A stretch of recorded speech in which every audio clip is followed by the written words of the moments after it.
a function f, and we let a to be a real number,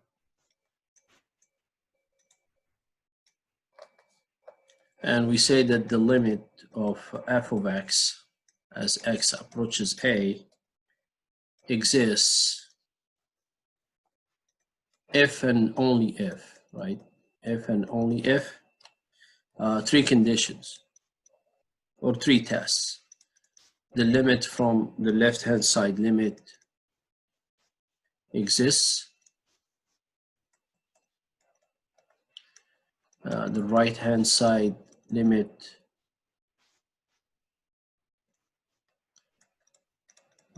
exists.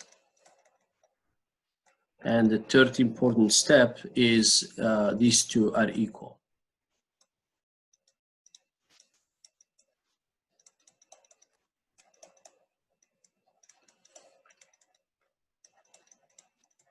Right, so the third step is a very important step, and sometimes if you want to find out that the limit exists, you do third step, and for you to do third step, you use the first and the second step.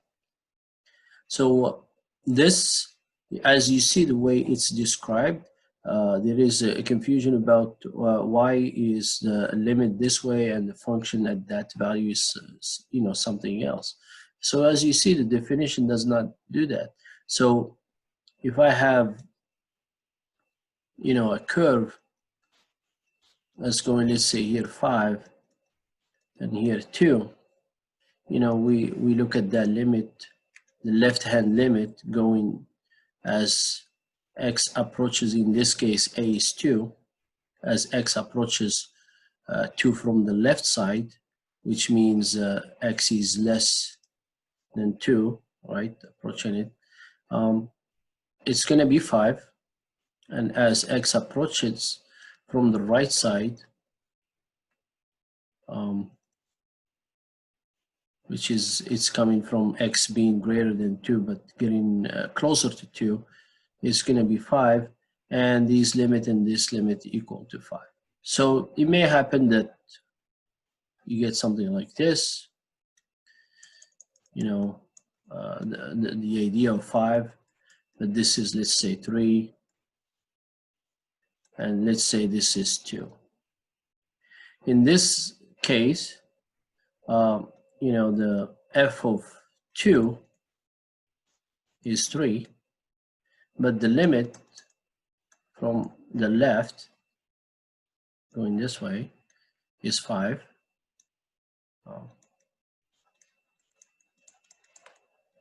Which is same as from the right side.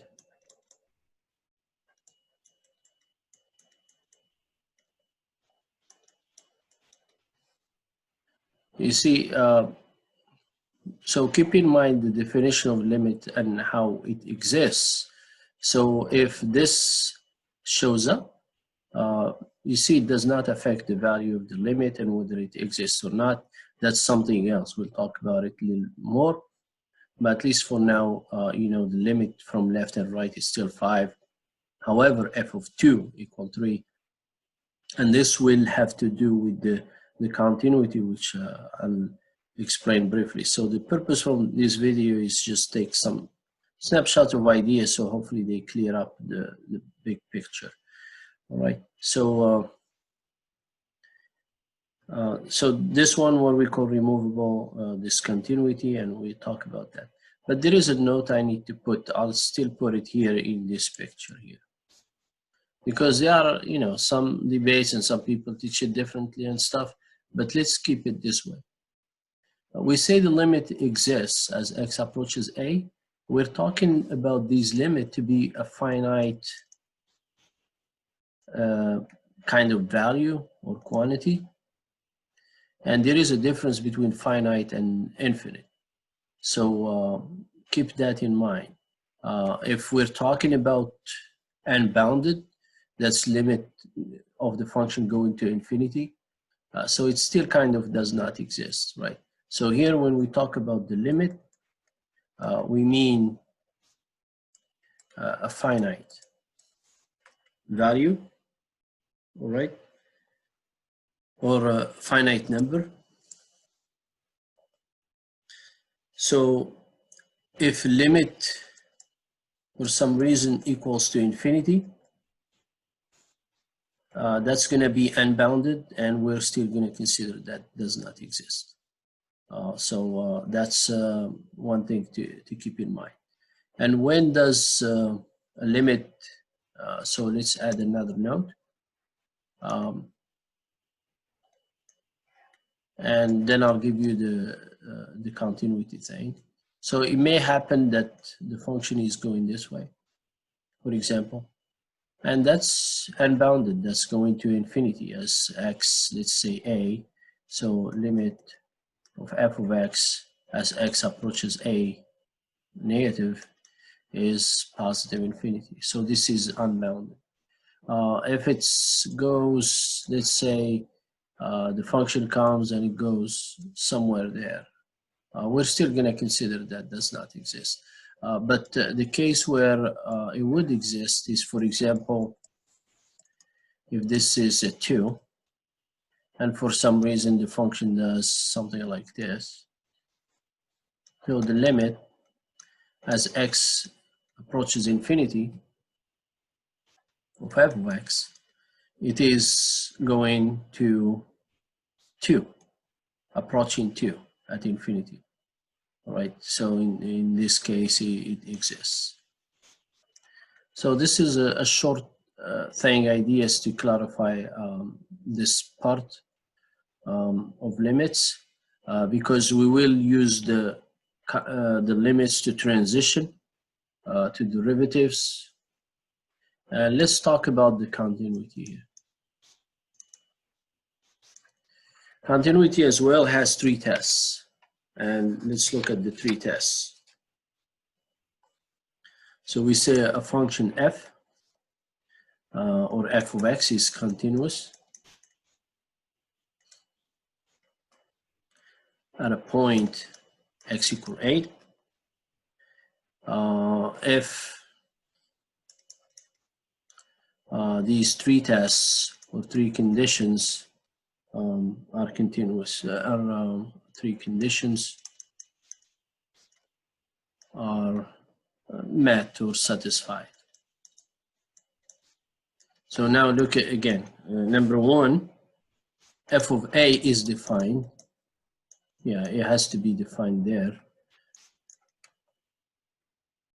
And of course here we're talking about a point, and of course for interval it has to be defined at every point in that interval. So let's talk about first the point. Then the limit of x as x approaches a exists,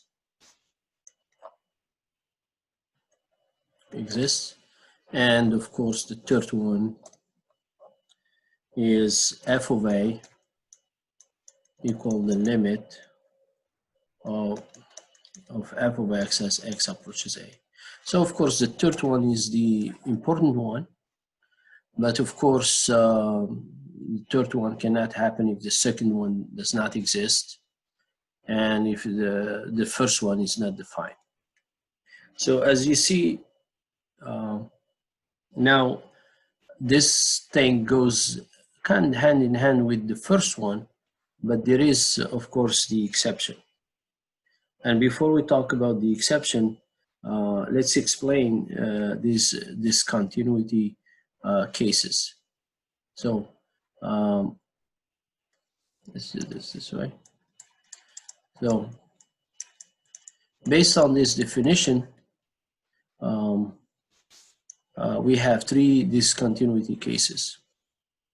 One where it's going to break, let's just say, for example,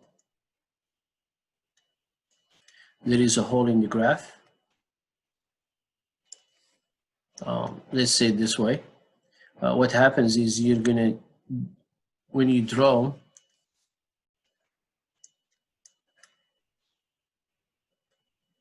you're going to come this way, then you have to jump because it doesn't continue there and continue this way. Remember, continuity is if you can trace the function without jumping or lifting the pencil from the paper. So here I have to lift the pencil or the pen from this to continue.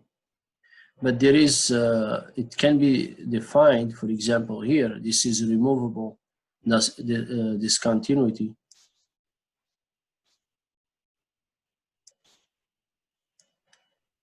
Discontinuity, which means there is a hole in the graph.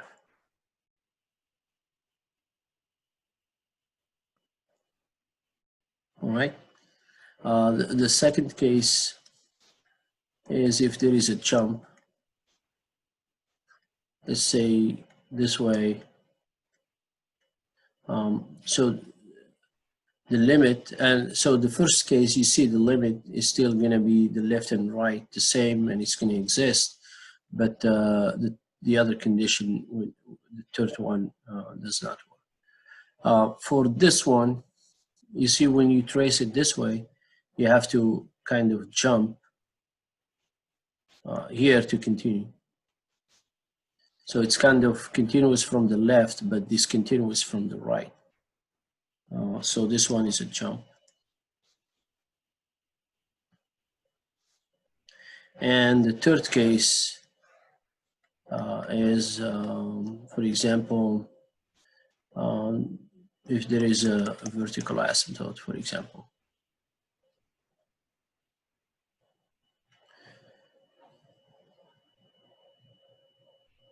Right.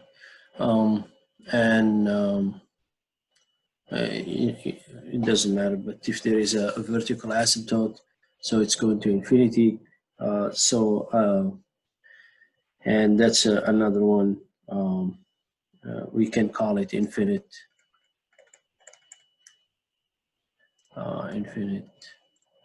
discontinuity. So there is a hole, there is a jump, and there is an infinite or asymptotic discontinuity. So 3 cases to define the limit or conditions, or 3 tests, 3 to define the continuity there, and 3 cases for the discontinuity. Of course, the hole in a function sometimes can be fixed, and in that case we can say that's why we call this removable discontinuity, because you can define or redefine the function, so you fix that hole in the function and it becomes continuous. And that's another case we talked about, and that one I'll do to an example. So let's do why we call this removable discontinuity. So for example, f of x squared minus 1 over x plus 1, x negative 1 is not in the domain, right? So the domain, the function is only defined when x is not equal to negative 1. To graph this function, to have it in its simplest form,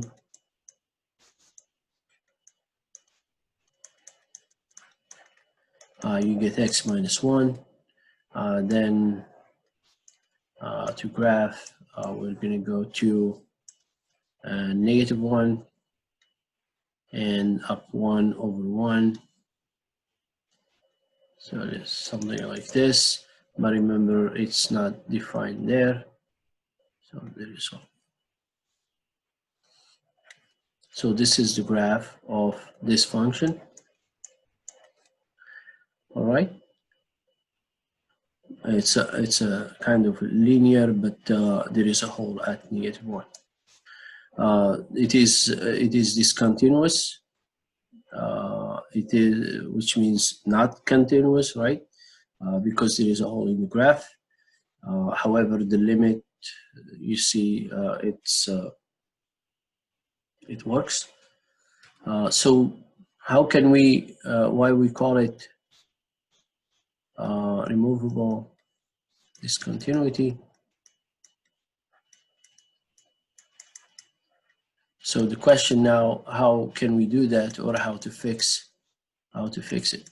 Well, we can fix it by defining f of x at -1, right? Using its equivalent form, which is that x minus 1, okay? So f of -1 equal -1 minus 1, which is -2. We can come here and you see, so this is point -1, -2. So if we come here and fill in that dot, there you can see that it's filled in, and kind of the function is repaired to be continuous. So I think this is it for this part, and I'll talk in the other 2.7 video about how we transition from this idea to the derivative. Thank you.